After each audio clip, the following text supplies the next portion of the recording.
Yeah, pause YouTube, aka what's up, YouTube? Welcome to the Pickems for the ICP No Terra season. I am not alone. I got two of the coaches participating in this season in the Pokemon Professor and Pup. They will be also picking alongside me who we think is going to win each matchup for this week. If you guys want to check them out, their channel link and stuff is down below, and let us know in the comment section below as well as what you think the possible outcomes for these week's matchups are going to be. Sorry, I was trying to fix my leg. So yeah, I checked them out, and we're gonna jump, I guess, into our first matchup here. We got Aaronn, coach of the Rome Empoleons, taking on Davion, coach of the Vegas Golden D Knights. And I think I'm gonna have to give this one to Aaronn. His rain threats are just so good into Davion's team. Yes, there's a Volcanion there, but I mean, Torn T hits it really well. Bascu Legion also looks pretty terrifying because Davion does not have a solid ghost resist. Yes, there's an Hisuian Quillfish, but that can get worn down by hazards. He has great knockoff mons in Manchow, Weavile, and Donphan, and then as well as his Overcoat being a scary offensive threat. Although Intimidate does deal with the physical mons that he wants to deal with, and it can just hazard stack. So yeah, I think Aaronn has matchup advantage here for sure. Pup, you want to go next? Who you got?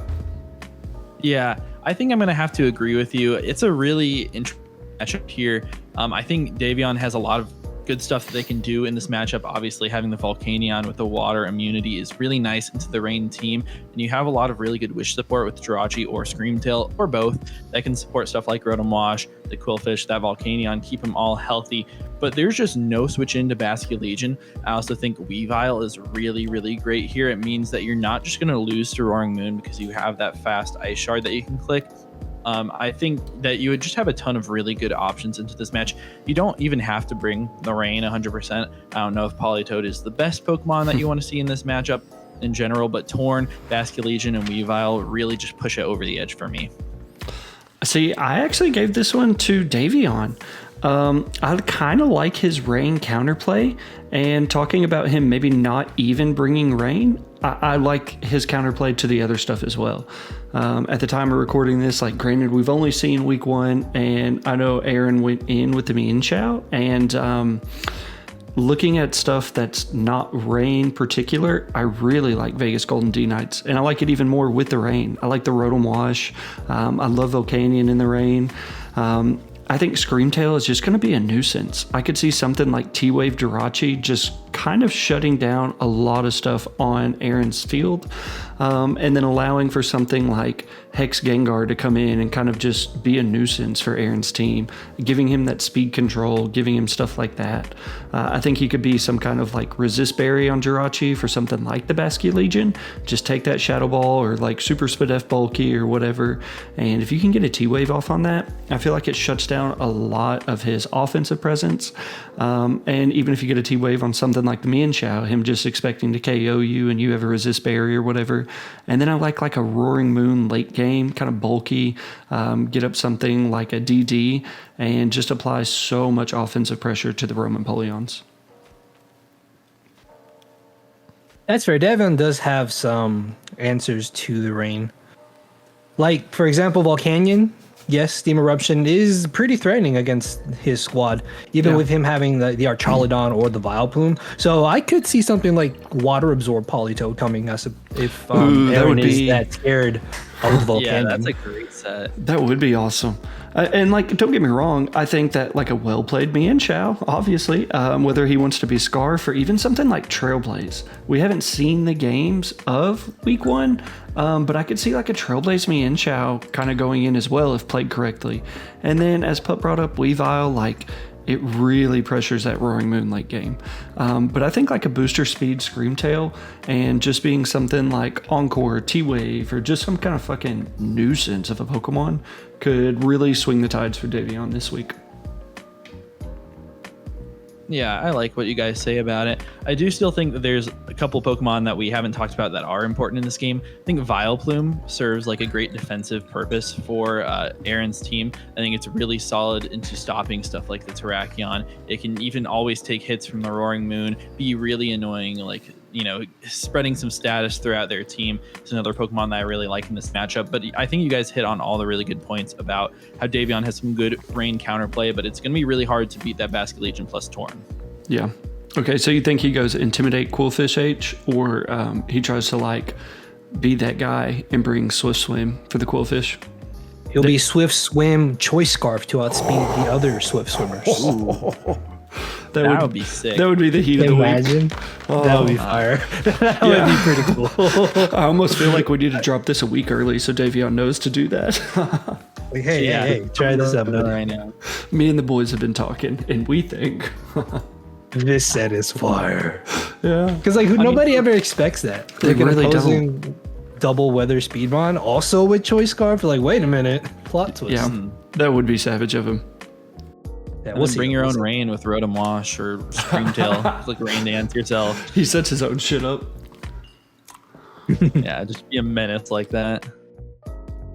That would be cool. So yeah, our next matchup, we All got right. the Copenhagen Gallades and Backs to the Future. All right, I'll start with this one. A really interesting matchup. We saw Gentleman Thomas actually lose in the first week, which we all picked them to win. But I know they have that a was really good- surprising. Yeah, kind of crazy. But they have a really good matchup into the rain with stuff like Tentacruel with Rain Dish. I mean, you eat hits pretty well. You know, the Walking Wake is the biggest threat for your team, really. I mean, maybe the Barraskewda as well. But you take hits from the Walking Wake. The Barraskewda, you might have some other answers to, Zapdos, Static, that sort of stuff. I'm going to have to give it to Gentleman Thomas because I think they have all the tools, but it is going to be a really interesting game. There is stuff like Salamence that can be really, really scary if it's able to get set up and going. I think a special Salamence actually looks pretty solid here. Dropping Dracos is really strong, and it's hard to want to switch into it. You could even run mixed with like Iron Head to deal with something like Diancie. But then you also get past the Intimidate on Scrafty, and you can run Hurricanes that just don't miss and look really strong here. But on Gentleman Thomas's side, I think Goodra takes hits from everything. It's always going to take at least one. You probably run something like Chople so you can deal with the Barraskewda. Just absolutely drop that thing if they try to hit you. Tentacruel, you could even run like, you know, lefties plus Rain Dish sort of thing. Absolutely destroys them. You set up your T-Spikes with that Pokemon, and there's just like no remover on Incog's side. So I think Gentleman Thomas is going to be able to take this one. Yeah, I like how you brought up the T-Spikes. Now, I said I like how you brought up that, but I actually have to go the other way with Incog. Fool me once, shame on you. Fool me twice, fucking shame on me for Gentleman Thomas and Rain. I like Gentleman Thomas's first Rain matchup a little bit better, actually. Here, I like Incog's. I think something like an AV Crown just applies so much pressure. You're going to be able to get Volt Switch. He has great momentum on his team. You've got the Crown. You've got Eel, even a possible King Gambit, which don't necessarily worry about the T-Spikes. And if you bring Pelipper, you're not as worried about the T-Spikes. I think something like Super Fang, U-Turn, Eel, and just bringing in Walking Wake. You hit the nail on the head with the Salamence. Like, there's no Draco switching. And Diancie does not want to switch into Walking Wake. And if you're something like AV or even Boots on Walking Wake, you know, it doesn't want to take your Hydro Pump or Steam or whatever the fucking water move is specifically for Walking Wake, where you just flip turn out the following turn into something that could handle it. When it comes to like Gentleman's Rain answers, I guess, so to speak, that I talked on last matchup, like the Goodra H and things like that. I think that Incog has so many good possible AV mons to try to counter the Tentacruel, to try to counter something like a Spec Zapdos, even bringing in like the Meloetta, the Iron Crown, and just absorb hits for days and pivot around and put in something even like a Poliwrath I could see going in this week. Once you get in a Rain Abuser for Incog, I think that that's ultimately going to win in the game.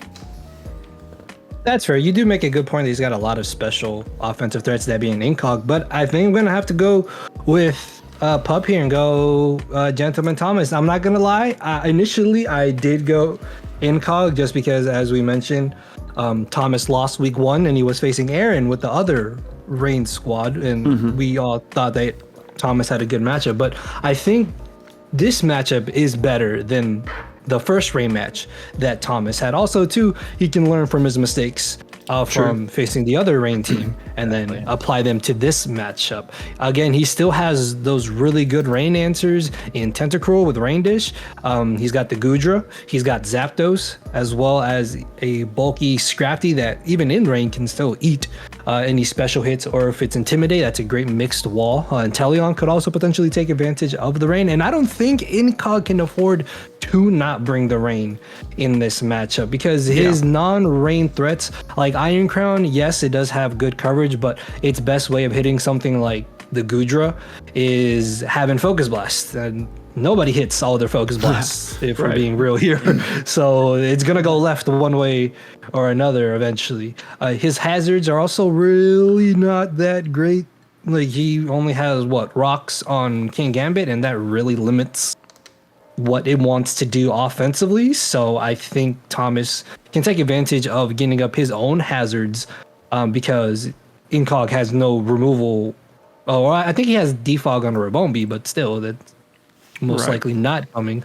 And then Thomas just also has really good setup threats. So he could also do something like Pasho Berry, Trick Room Onsie, for example, to handle the Reign boosts. But Incog does have a scary mon in the Walking Wake, as you guys had mentioned. And even something like Mixed Tornadus could be something that he wants to bring, like superpower to hit the Gudra Hisuian. So, yeah, but I think I'm going to have to give it to Thomas here. So don't let me down, Thomas. And Pup and I, don't let Pup and I down. Yeah. Fuck them. See, Seth is not a believer. We are believers. Don't lose. You gotta earn it at this point. But I like how you said something about like the Zapdos. Not only does he not have removal, I mean, Spec Zapdos clicks Thunder, and there is no drawback at all. Yes, he has an AV possible Eel or an AV Iron Crown, but you don't have to worry about immunity. Like, you can just constantly click Thunder in the Reign with Zapdos, catch a Para, catch something like that. And you brought up Scrafty. Honestly, I could see something like a Rest Shed Skin Scrafty kind of going in if you're like set up, or DD, something like that. I think that could be a big nuisance for Incog's team. Yeah, I like that. And something about Incog's team is, like, if you're running a Reign team, you have to run something that can switch into those electric moves. And that is Eel on your team. It's really not doing that well. You want something with like Volt Absorb, something that's maybe a ground type even, and you just don't have anything. So you get destroyed by any sort of counterplay like that. So Zapdos just absolutely goes ham. Yeah, free Volt switches is going to be really problematic for Incog here. Even like Choice Scarf over Choice Specs is really strong here, just to be able to freely every single time. For sure. And again, the hazards, I don't think you guys touched on that. Thomas can just get up spikes, get up rocks, and then just start applying pressure. Yeah, true. Because if he's going to be running boots, I mean, you can click knockoff relatively free with some of your mons. You get an Ogerpon in against something nice. Tentacruel even getting the ability to knock stuff off. Scrafty, Uxie, like some of your bulkier mons that can just click knockoff. That could be a big pain in the ass. You still have time to change your pick? No. I've locked in. I've committed. I'm sure all right, you're so regretting that now. hop on to 3, the Montebello Mexica and the Philadelphia T-Tars. Okay, I know I didn't pick my boy Mario for weeks 1 and 2, but I got your fucking back week 3, Mario. I like Mario's matchup against the T-Tars. I like Sandy Shocks. I think Sandy Shocks goes hard this week, especially if you go like booster speed. You're outrunning everything naturally at that point outside of a Scarfer. You're able to click stuff like Flash Cannon, Power Gem, and just T-Bolt your way to victory.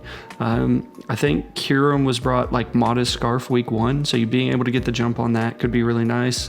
And then if it comes down to hail or snow, whatever we call it this generation, I think Beartick is a great abuser in comparison to Kiram. Being able to like the CC, the superpower, the fighting type coverage for the Kiram, EQ as well is just hard to switch in. If you're something like protective pads on that thing and you don't have to worry about catching a burn from some kind of flame body Moltres, I just feel that the T-Tar's like defensive pieces in such like a bulky Azu or a Fortress are just going to be worn down and allow Mario to set himself up for the win. That's fair. I also have Mario this time around pulling out the victory here. As you mentioned, Sandy Shocks does look good. Also, Latios is really nice here. I think they kind of force something like AV Azumarill or even AV Galar Slowking, which is a lot easier to take advantage of. And even if Mario does bring the snow of his own, as you said, Beartick is a great abuser, although that does enable something like Weather Ball Kilowattrel, which is something that Mario's going to have to watch out for. Quackleval, again, always has the potential to steamroll, and with something like Lumberry or a Weakening Berry, it can definitely SD and just run through Grumm's squad. I'm not too concerned about the offense from Grumm into Mario's team. Like Lycanroc Dusk does seem a little bit scary, but also, yes, Zyklosar there. Zyklosar, even like offensive Zyklosar looks really good here, I think, just depending on what 4 moves he wants to bring. And I think I'm just going to have to give it to Mario here. Also, his hazards are really nice because, again, Fortress is not a Pokemon. Yeah. Yeah, I'm gonna have to agree with you guys. Mario's team just looks incredible here. I think something you guys missed is Cyclozar offensively looks incredible into Grumm's team. I think you can be Life Orb with, just like Overheat, Draco Meteor, that sort of stuff, and destroy their team. Or you can run like Shift Gear, and you can honestly be a really nice setup sweeper versus what Grumm has. And you're naturally faster than everything except for Kilowattrel. So it looks really solid in that regards. So, I mean, I'm definitely going to have to give it to him. I think Grumm can have some counterplay to that. I think a physical Dragonance, maybe mixed Kyurem looks really strong. Earth Power for the Heatran, and then Scale Shot, Icicle Spear with loaded dice could go stupid if you're able to get up some, sort of Dragonance for free. If you run like some sort of screens or, anything like that, you can put yourself in a decent position. You can sack your Fortress to get up some hazards and put yourself in that spot. But I think that what Mario has on their offensive side just really stops Grumm from really doing anything. Yeah, that's fair. Also, what I noticed, Trick Room Ursaring could be a giant problem for Mario's squad. Like Trick Room from a Slowking, get in Ursaluna, and just click buttons. That's true. I wouldn't be surprised to see a decent bit of taunt on Mario's team. Stuff like Cyclozar's, all that, trying to keep the Slowking from, setting up toxic spikes or clicking toxic or getting the chilly reception or the Trick Room, anything like that. I think it's probably like big brain to try to bring a lot of taunt. Yeah, I agree with you. Talking about taunt, I think some kind of like a Stall Breaker, Spadef, Shukaberry, Heatran sits on everything on his field. I think that, I do think T-Tars have a chance, but looking at it, my initial thought is like they've got to rely on Belly Drum setup Azu, or even just like if they can get a Belly Drum up, depending on where they're at, I think that could be GG's, right? Which it could always be with Belly Drum Azu. But I think that like Shukaberry, Spadef, Heatran, it shuts down Moltres, it shuts down Kilowattrel. It can eat that hit from Kyurem, right? And then you can trap something like Slowking Galar, because I agree. I think it could be AV this week to try to handle the Latios. And then if you're able to just pressure one of those Mons or even the Azu, let's say you set up and you run enough speed to where you're faster with the Aqua Jet priority with Quackleval, and you're able to take out that Azu after the Belly Drum and you protect and Magma Storm bullshit for a couple turns. I think that a lot of pressure's on Belly Drum Azu for Philadelphia to pick up the dub. That's fair. So yeah, but I think we all agree there that Mario has the advantage here. Yeah, definitely. So our next matchup is going to be the Atlanta Victinis, coached by JV, going up against CJ, coach of the Phoenix Incineroars. So I think I'm gonna have to give this one to Jay. I like Jay's offense going into this matchup. Yes, CJ does have some good Spadef answers like Muck or even Spadef Sinistral or Clefable, but still I'm a firm believer in Terapagos.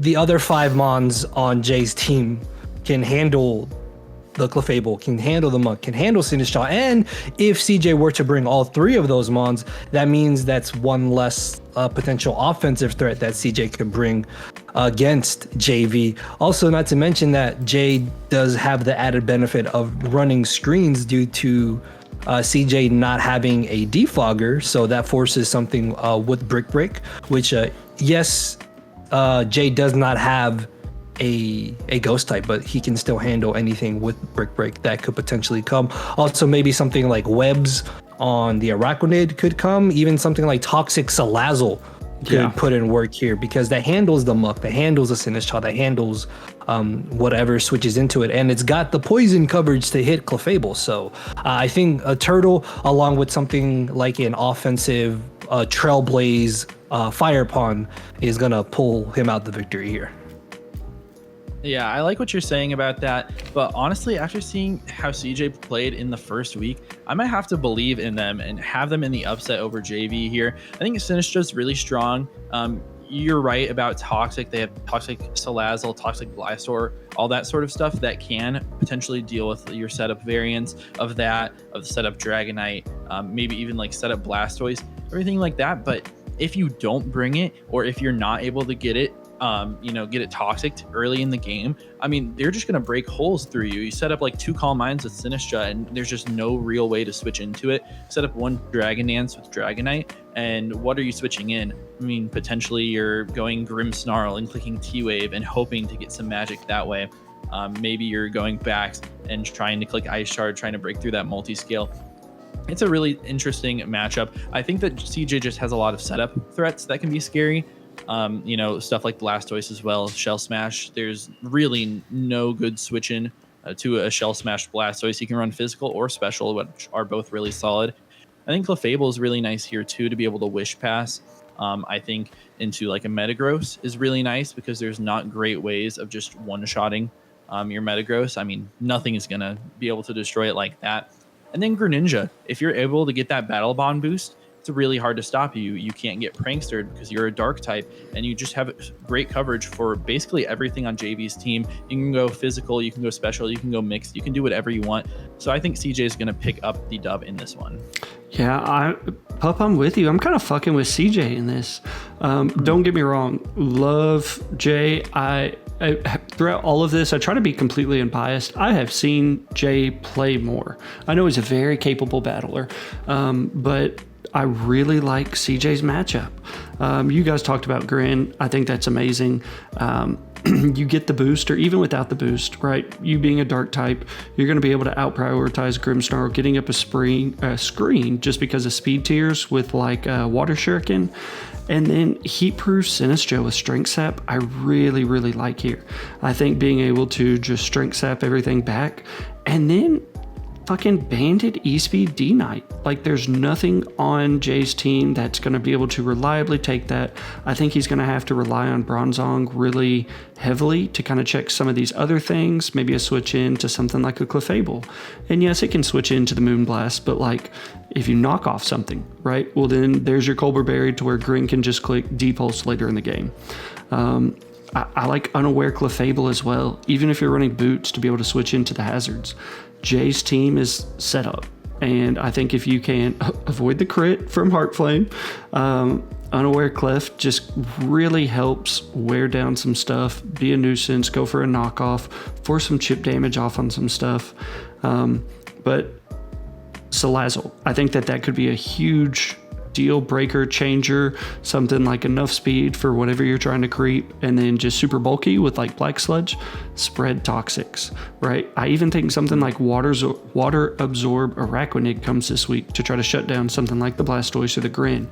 And I think if you can play those correctly, Jay's definitely got a chance, but I gotta go with CJ. They don't believe in you, Jay. Don't forget that. All right, I will say CJ does have very good outs in this matchup. His offense is scary.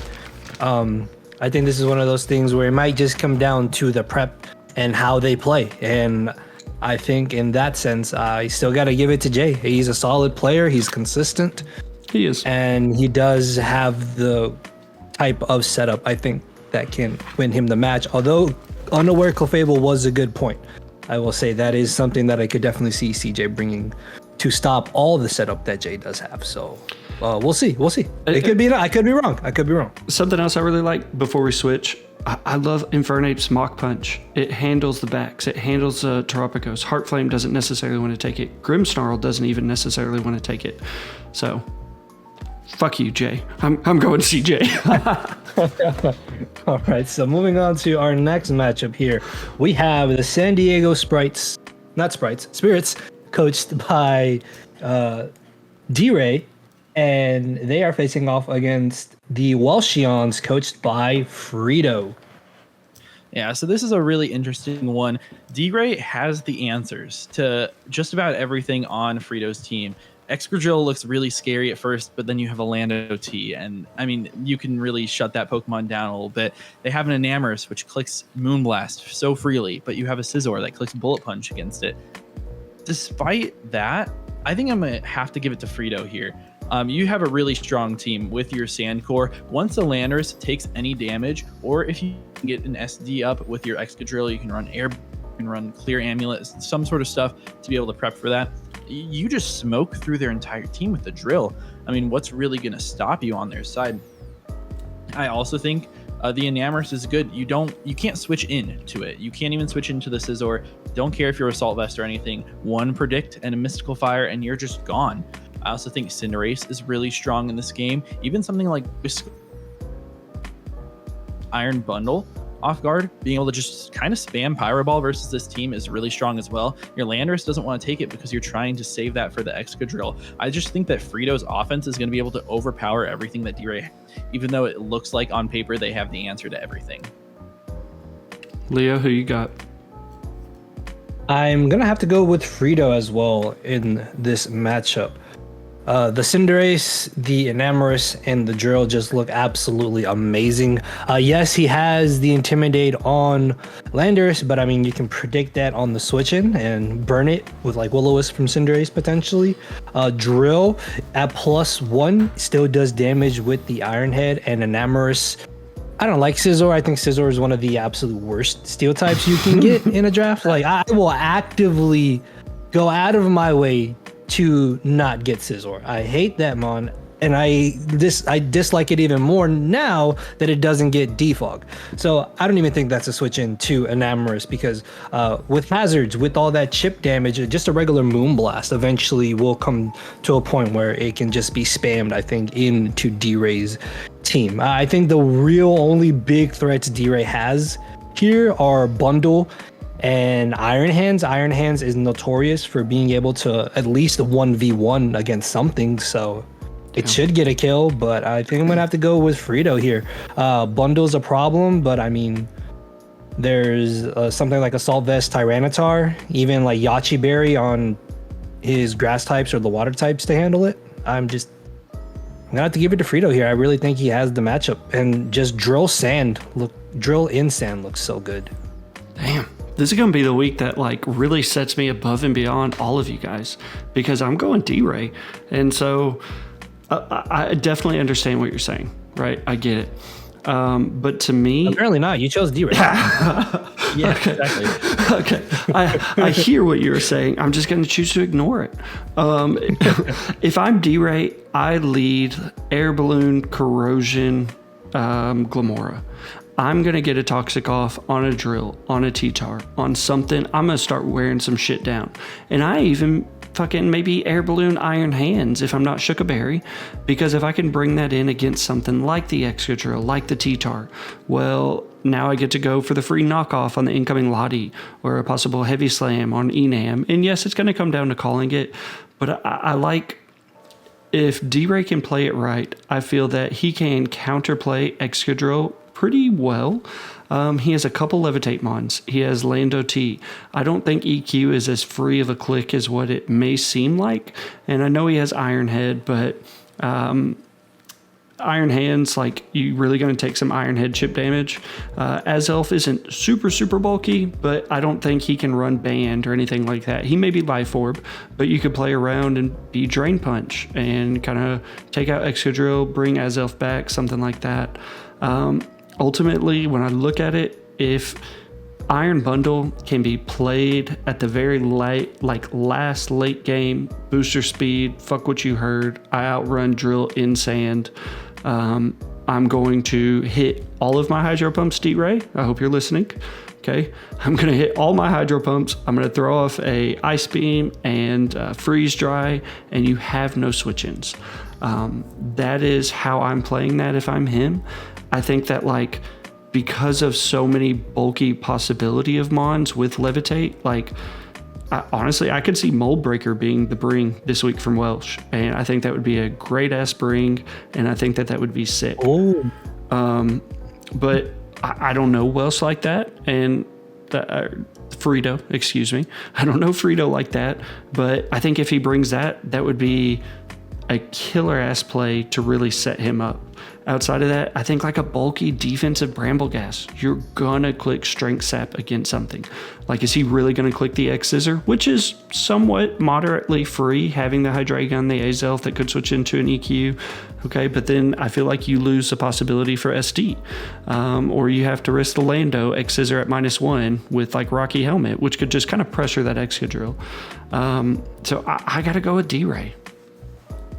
That's fair. Everyone likes an underdog. A lot. Like, that just deals with the Brambleghast and the Lando in that same spot. I also think T-Tar is great here because you have coverage like Ice Beam, where you can one-shot the Lando. You can T-Wave the Iron Bundle. You always are going to live hits from everything like that. You're just going to be able to cripple that team pretty easily. Knockoff is always great, too. It got knockoff this generation. How can you not like Tyranitar? Right. And all his offense, D-Ray's offense is just... I feel like it just doesn't hit hard enough. Yes, Bundle is really the only thing, but something like Tyranitar or Pashoberry Tyranitar. Yeah. Even if Freedo brings a Scarfer, if it's not booster speed Bundle, then it gets worn down by hazards and sand as well. I mean, yes, you did make a good point late game, potentially. That could be a win con, but then that means you have to save it in the end. Right, and then you have to hit you're trying to handle everything. Okay, Pup, I already that's being thrown at you. D-Ray is gonna lock it. He's gonna hit these fucking Hydro Pumps. Don't speak that into existence. Leave this if bullshit out. Like, it's not good if you have to rely on 80% accurate moves for your best Pokemon on your team. Half the time, it's not gonna work. It's either you hit it or you miss. That's fair. Yeah, it is definitely a 50%, 80% accurate move. We'll see, though. I also do want to say, like, they got destroyed by a Keldeo in week 1, and there's a Manaphy that just does everything even better. And there's even a Quillfish. Yeah. I shouldn't have laughed. There's just no switch into the water move. You know, if you get a Tail Glow Up, or even, you know, even just raw, no water switch in at all. You're right. That's fair.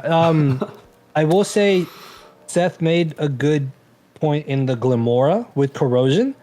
That I did not consider, and that could definitely be annoying with Toxic for sure. Yeah. To handle, because like one of his main switch-ins is Drill, right? I mean, he has Tyranitar as well. Those two both switch into Glimora. Yeah. So I mean, you do have we'll see. two potential Healing Wishers with Lottie and Enam in this game. So if they're sacking their Glim for a Toxic that can just get healed off later in the game, I don't think that's a great game plan. Yep. If he brings Healing Wish, you picture it on Enam or Latias more? I feel like Enam just, all you need is Moonblast, Mystical, Fire, and Earth Power. That's literally all you need. Yeah, I can't give you that. Just click buttons and then, you're about to die? Well, here comes something else. I don't know. We'll see, though. There's always room for an upset, right? Yeah. I don't know if it was intentional. But I did like the Keldeo. That was, I appreciate, real recognizes real. That was a solid comment. All right, so our next matchup here is between none other than my two co-hosts here, Pup, coach of the South Bend Snowflakes, and Seth, Pokemon Professor, coach of the Drunken Fist Decidueyes. So typically I pick one of their matchups to void and not vote against. Unfortunately, they're facing here against each other, so I just got to pick both of them, I suppose, for that one matchup. So if you guys don't want to give input, you don't have to. Or if you want to talk your shit, go for it. Yeah. Or we can move on. Well, before we start talking shit, because I love shit talking. It's like my native language. Before we do that, I want to say, like, if you guys have a pick, just fucking, if you're tired of, Leo and Pup shitting on you in these Pickems, come join my side. You know what I'm saying? Say you want Professor to win. But Leo, did you give, like, what are your thoughts? Or what I'm curious, I wanted to put you on the spot. What are your thoughts of the matchup? I plead the fifth. Oh, that's a good answer. Come on. Yeah. That was so political. Let's just go with the basic. You both have good offense against each other. You have good defensive checks against each other. Set up threats. It could go either way. We'll see. Oh, a gentleman and a scholar. But yeah, they're facing each other week 3, so we're all gonna remain silent on that matchup and them not give any of their strategies away. So we can move on to our final matchup here. The Soul Hole? It's week 3. We still don't know how to pronounce this. Soul Hole? Sil Hole? Solfa? I don't know. Solely Hole Scarmores, coached by Onsie Bayonet, going up against the Vancouver Titans, coached by Amber/Gravy. And I think we all unanimously agreed that this is going to be, I think, game of the week. This one is really hard to call. Like, they're both really good battlers, and I'm pretty sure they're also really good friends. And they have 2 of the best squads that were drafted in, at least my opinion. Yeah. So this one's hard, man. But I think I'm gonna have to give it barely to Gravy here, just because, again, as a player, they're really great. They've had a great run. They're the last season's champion. In their week 1 match, they did really well against Seth. So, yeah, Boulder just looks really good in this matchup. Yes, Conkeldur's a Pokemon. They have Tinglu, though. It gets up hazards. I think I will die on the hill that Conkeldurr is not hazard removal. And even if they were to bring Defog on Conkeldurr, that means they don't have priority or a coverage move. This might be the one matchup where something like Corviknight is not utterly terrible.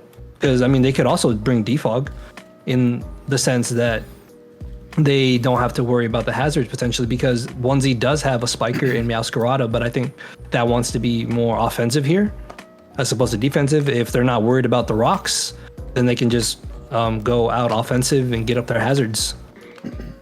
Yeah. So I'm going Onsie. I love Gray's team. I got Gouging Fire being like the season kill leader. Playing Gray, like, this hasn't changed anything against it. But on paper, I like how you brought up Meow wanting to be offensive. Meow looks so sexy offensively. You've got Flower Trick, Axel, Knock, U-turn maybe. Like, you have whatever coverage moves you want, even Sucker Punch if you're going to be booster speed on Boulder. But I could, as Leo said, not bring Corviknight. I honestly think this is where Smeargle shines. I think if you get up webs, this could be a killer setup for some of those Mons in the back. Now, Conk, late game, if I'm Onsie, I'm bringing AV Conk. Be able to take something like the whatever Moonblast from Primarina, and I'm switching that thing into so many different things. I'm going to try to catch the Pecharunt, get a poison off on it, a T-Wave from Thundy. I go boot spam if I'm Onsie, because the Mons that I kind of see bringing, like a Tinglu, a Gouging, a Primarina, Boulder, fill in whatever else. Knock isn't that big of a threat to me, and so I really, really like that. Not only that, but if you bring Tinkaton, you get up rocks and webs, or even just lead Smeargle with webs and like whatever the fucking Cleaver's move is that gets up Battle Axe or some shit. And then I really like, is it red card, that whenever you get hit, the opponent switches out?